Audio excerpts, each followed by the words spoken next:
Hello, কে বলছেন? আপনি আমায় চিনবেন না ম্যাডাম। কে আপনি? আমি সেই ড্রাইভার যে আপনার জীবনটাকে সাজিয়ে দিতে অক্লান্ত পরিশ্রম করে ওই মহাসড়কে মৃত্যুর সাথে যুদ্ধ করেছে। ও আচ্ছা, আপনি চিনতে পেরেছেন তাহলে? আমি তো ভাবছি চিনবেনই না। ফোন দিয়েছেন কেন? আমি ফোন রাখলাম। কয়েকটা কথা বলার জন্য ফোন দিয়েছি, একটু দাঁড়ান। আমি অপরিচিত কারোর সাথে কথা বলি না। সত্যি কথা বলতে কলিজার সাথে মিশে থাকা মানুষগুলোই না খুব তাড়াতাড়ি অপরিচিত হয়ে যায়। তো তো আর কিছু না, শুনলাম কাল নাকি আপনার বিয়ে। বিয়ের কথা জানেন, তাহলে এখন বলতেছেন কেন? আসলে আমার কিছু ভাই বন্ধু আমাকে বলেছে, তো তাদের কথাটা বিশ্বাস করতে পারিনি, তাই আপনার কাছ থেকে শোনার জন্য একটিবার ফোন দিয়েছি। ঠিকই শুনছেন, কাল আমার বিয়ে।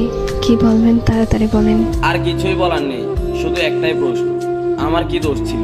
আমার ভালোবাসায় তো কোনো কমতি ছিল না, শুধু পেশায় ড্রাইভার বলে আজ আমায় ছেড়ে কোনো প্রতিষ্ঠিত ছেলের হাত ধরে চলে যাচ্ছ তুমি।